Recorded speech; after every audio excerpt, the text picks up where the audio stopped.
예수님께서 이제 마지막 십자가를 주시기 위한 한 주일을 남겨놓고, 더 정확히 말하면 5일이죠. 한 주일을 남겨놓고 주일에 이제 예루살렘으로 나귀를 타고 입성을 하십니다. 그 나귀를 타고 입성할 때 많은 사람들이 나뭇가지를, 그 나뭇가지는 다른 성경에는 종려나무다 그렇게 성경하고 있는데, 종려나무 가지를 전부 다 꺾어가지고 그 손에 들고 막 소리를 지르고 그걸 깔고, 또 어떤 사람은 나귀 위에다가 또 옷을 깔고 길바닥에 옷을 깔고 호산나 호산나 외치면서 이제 예수님을 영접하고 환영하는 그런 내용이 오늘 본문의 이야기예요. 오늘은 그 입성하는 것들을 기념하는 그런 종려주일이죠. 이 사건은 굉장히 중요하기 때문에 사복음, 마태, 마가, 누가, 요한복음 전체에 중요하게 기록이 되어 있습니다. 그리고 이 내용이 무엇을 우리에게 교훈하는가? 한마디로 말하면 예수님이 누구신가 하는 것들을 보여주는 겁니다. 나귀를 타고 가시는데 그 나귀를 타신 이유가 도대체 뭔가, 그리고 그 나귀를 타고 가시는 예수님의 모습이 어떤 모양인가 하는 것들을 우리에게 소개하기 위해서 말씀을 우리에게 주시는 것인데, 그것을 살펴보면서 함께 은혜를 나누고자. 첫째 따라합시다. 예수님의 주인 되십니다. 예, 오늘 3절의 말씀에 보니까 이제 예수님이 예루살렘으로 이제 입성을 하시려고 하는데 나귀가 필요합니다. 그래가지고 어느 나귀 주인에게 갔는데 이제 제자들이 그 나귀를 끌고 가려고 합니다. 당연히 안 줄 수 있죠. 그런데 단 한마디 때문에 이 나귀의 주인은 그 나귀를 풀어줍니다. 그게 3절인데 이렇게 말합니다. 만일 누가 무슨 말을 하거든, 이 누가라고 하는 것은 그 나귀의 주인이에요. 나귀의 주인이 왜 갖고 가냐 그러면은 따라잡다. 주가 쓰시겠다. 단 한마디였어요. 주가 쓰시겠다고 했을 때 즉시 그 나귀를 두말하지 아니하고 내보냈다라고 하는 거죠. 여기서 주라고 하는 말은 바로 소유자, 주인 되셨다, 원임자라고 하는 뜻이에요.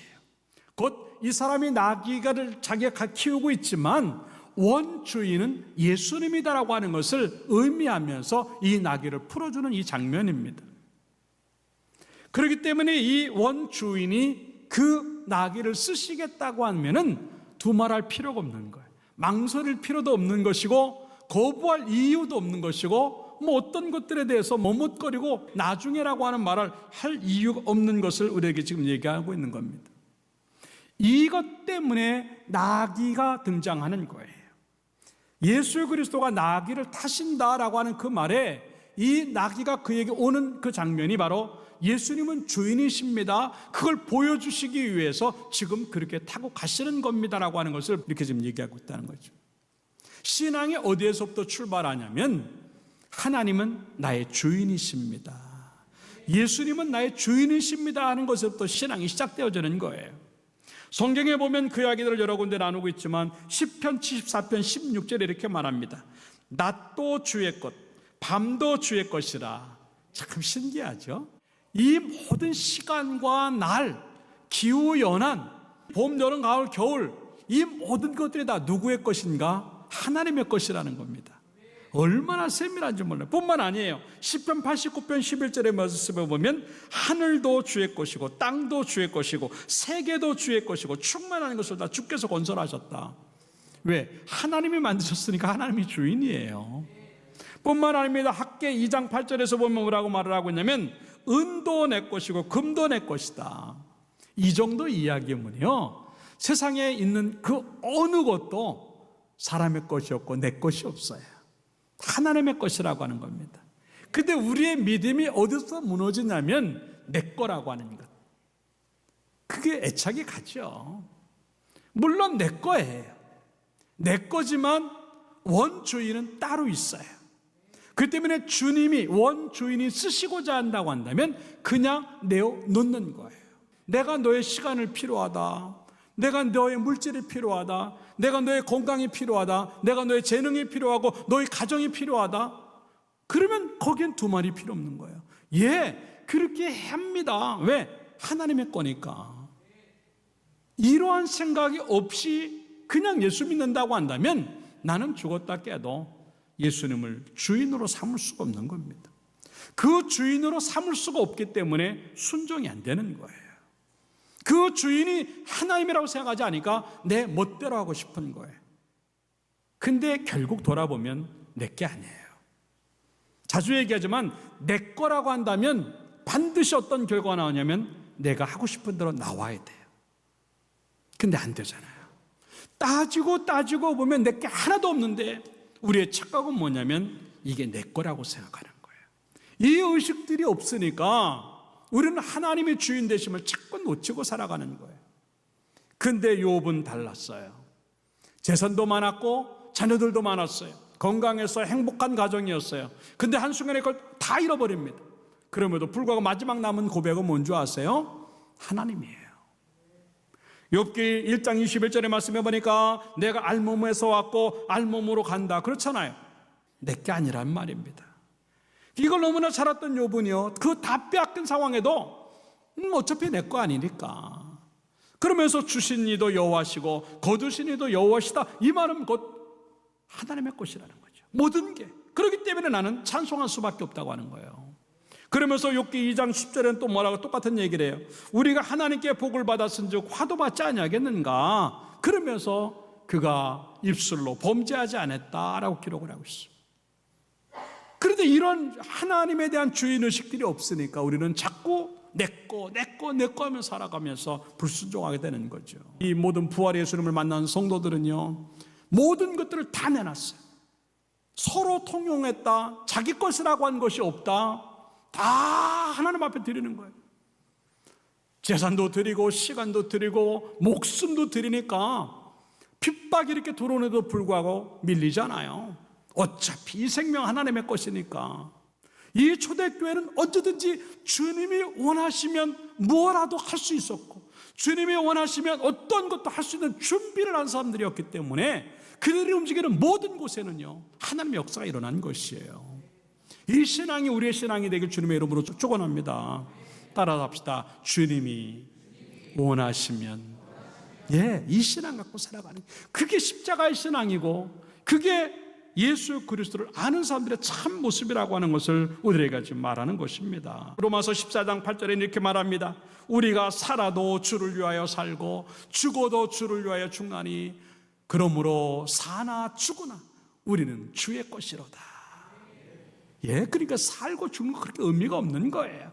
어차피 사나 죽으나 하나님의 것이니까, 그러니까 목숨 걸고 주님을 섬길 수밖에 없는 것이 우리에게 있는 것이라고 하는 거죠.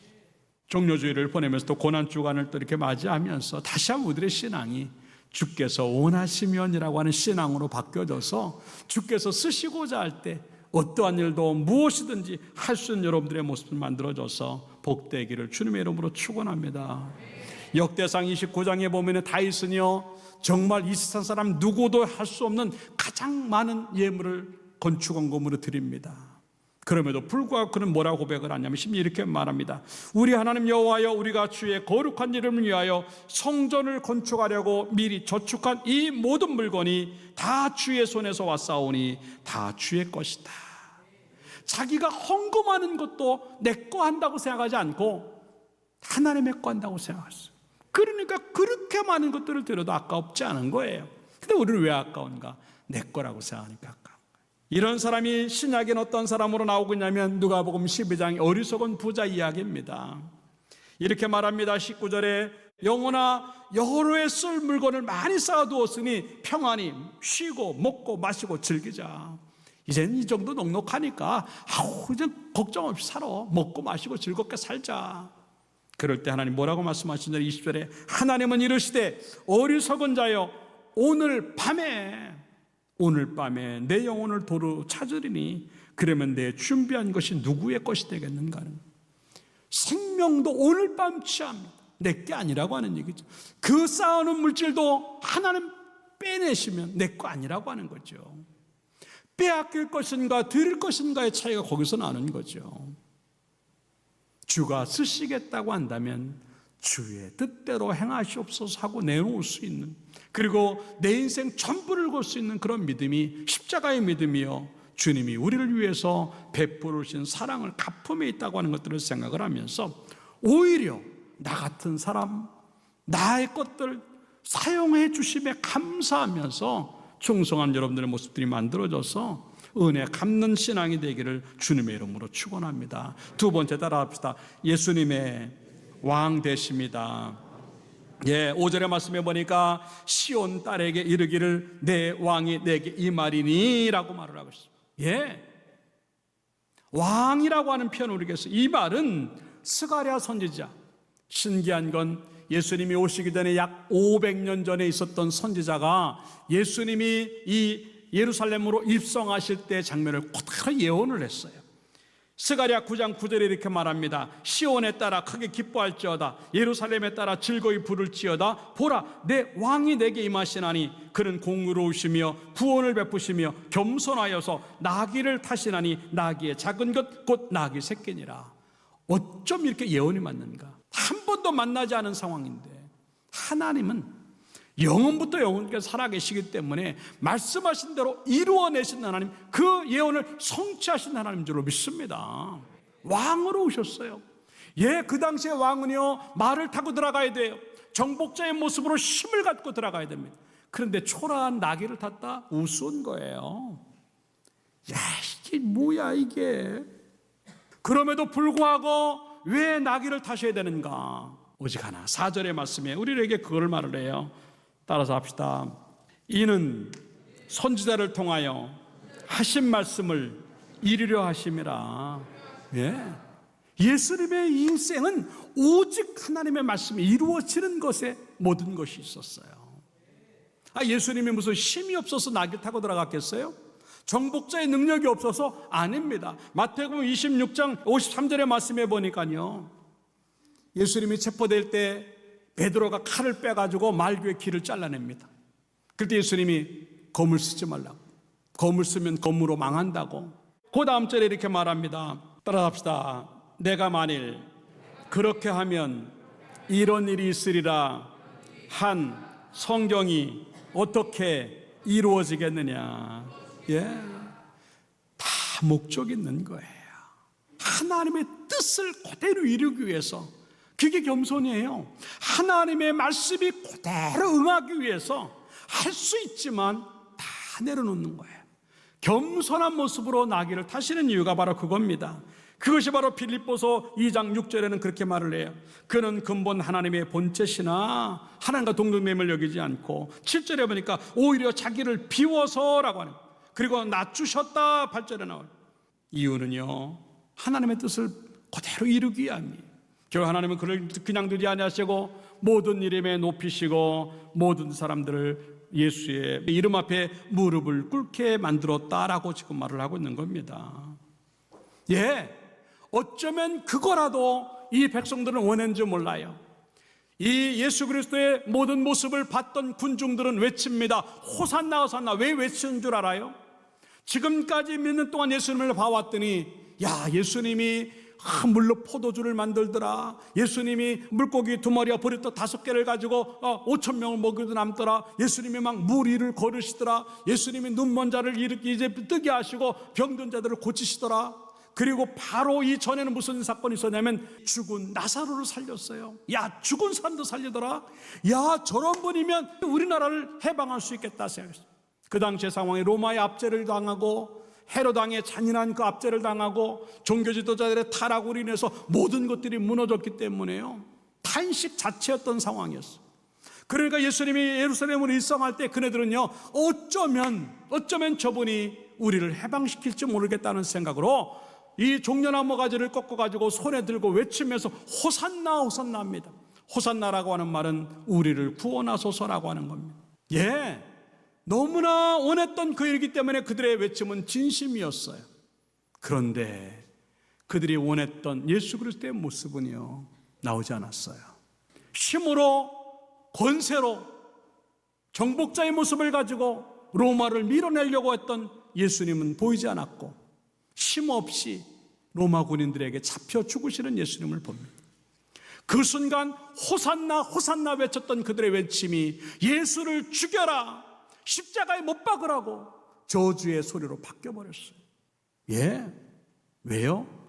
내가 만든 예수를 믿고 있기 때문에 그래요.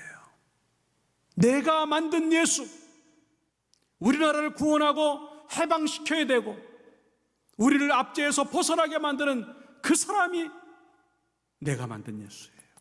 근데 예수님은 오히려 초라한 모습으로 들어가셨고 오히려 십자가에 힘없이 잡혀서 죽으셨단 말입니다. 그 순간 실망이 되는 거예요. 낙심이 되는 거예요. 예수 믿어도 소용없구나. 이 모습이 그들의 모습이 아니고 나의 모습이에요. 내가 만든 예수를 믿고 있단 말입니다. 부자가 돼야 되고 병이 나면 고쳐야 되고 자식이 잘 돼야 되고 사업이 번창해야 되고 직장이 잘 돼야 되고, 예, 그래야죠. 하나님 축복의 하나님이기 때문에 그렇게 됩니다. 그런데 안 그럴 때가 너무나 많거든요. 그럴 때는 우리도 똑같이 실망해요. 교회 떠납니다. 예수 잘 안 믿습니다. 예수 믿어도 소용없다. 왜? 내가 만든 예수를 믿으니까 내가 원하는 대로 되지 않으면 그는 예수가 아니에요. 죄인이에요. 그러니까 호산나 호산나 우리의 왕이라고 소리쳤던 그들이요, 예수는 죽여야 된다고 십자가에 매달라고 저주를 퍼붓고 욕을 하는 그 사람들로 바뀌는 거예요. 사랑하는 성도 여러분, 내가 만든 예수를 믿지 말고 예수님을 믿으시기를 주님의 이름으로 축원합니다. 그럴 때 믿음이 되는 거예요. 교회 안에서 예수 그리스도가 없어졌어요. 설탕 뿌려주는 그런 복음만 있지 빛과 소금의 직분 짠 것 쓴 거를 주는 복음이 없어지니까 교회가 신물 잃고 욕을 먹는 거예요. 복음은 능력이 있고 예수의 이름은 능력이 있는 줄로 믿습니다. 초라한 그 모습이라 할지라도 예수의 이름은 모든 것이라고 하는 것을 기억하면서 내가 만든 예수님 때문에 실망하지 말고 하나님을 믿게 하시는 그 예수를 믿음으로 말미암아 어떤 일이 있어도 예수 그리스도는 왕 중의 왕이 되시고 우리의 전부가 되게 하기를 주님의 이름으로 축원합니다. 세상의 힘은 다 무너지는 거예요. 정복자들이 말을 타고 전차를 끌고 군사들을 몰고 들어갔던 모든 정복의 역사는 다 끝났어요. 모든 왕들 끝까지 갈 줄 알았는데 어떤 왕은 암살을 당하고 어떤 왕은 병에 걸리고 어떤 사람은 반역을 일으켜서 죽고 그 권좌에서 다 물러납니다. 세상의 힘이라는 게 그런 거예요. 그것도 안 되면 죽음이라고 하는 것에 정복당해서 죽습니다. 그러나 만왕의 왕 되신 예수 그리스도는 영원히 하나님 나라는 영원히 쇠하지 아니하고 그 하나님의 나라는 영원부터 영원까지 존재할 줄로 믿습니다. 그 예수를 믿는 게 우리의 믿음이에요. 다시 한번 종려주의를 통해서 호산나 호산나 하면서 종려가지를 꺾어가지고 외치는 그러한 외침이 예수 그리스도가 내 마음에 들지 않는다 할지라도 그 외침이 똑같은 외침이 되도록 진짜 예수를 믿는 사람들 되기를 주님의 이름으로 축원합니다. 그게 우리의 믿음입니다. 그게 우리의 믿음.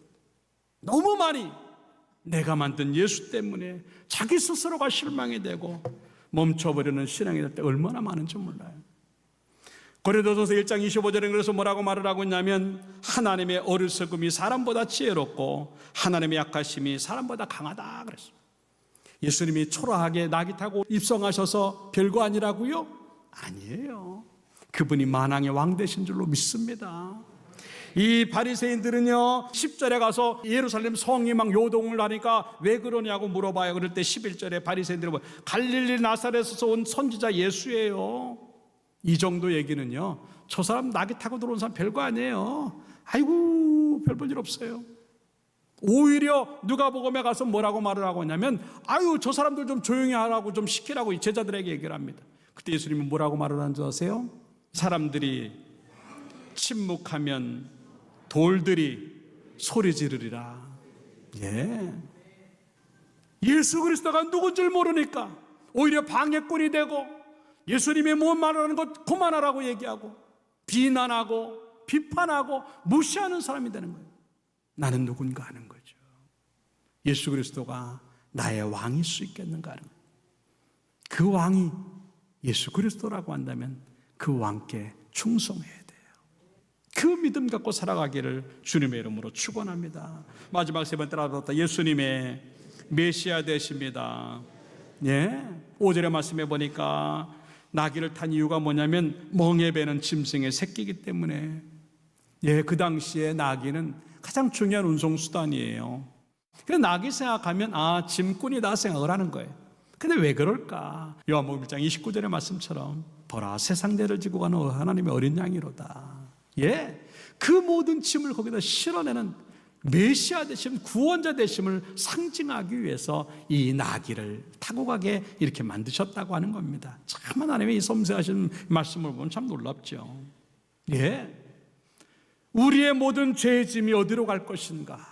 이 인생의 짐들이 가난과 슬픔과 모든 또 질병의 짐들을 어디로 보내야 될까?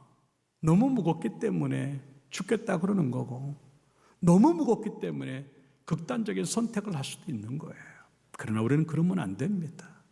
우리는 살아야 돼요. 우리의 모든 짐들 너무 무겁기 때문에 살 수가 없지만 믿음으로 내 모든 죄의 짐을, 그리고 인생의 모든 슬픔과 아픔, 모든 가난의 짐들을 예수에게 얹어놓는 것이 곧 예수 믿음인 줄로 믿고, 그 일 때문에 예수 그리스도가 십자가를 지신 줄로 믿고 감사하는 우리들 되기를 주님의 이름으로 축원합니다. 짐이 가벼워지는 것, 그게 예수 믿음이에요. 성경은 그래서 오늘 우리에게 뭐라고 말하냐면 시편 68편 19절에 이렇게 말합니다.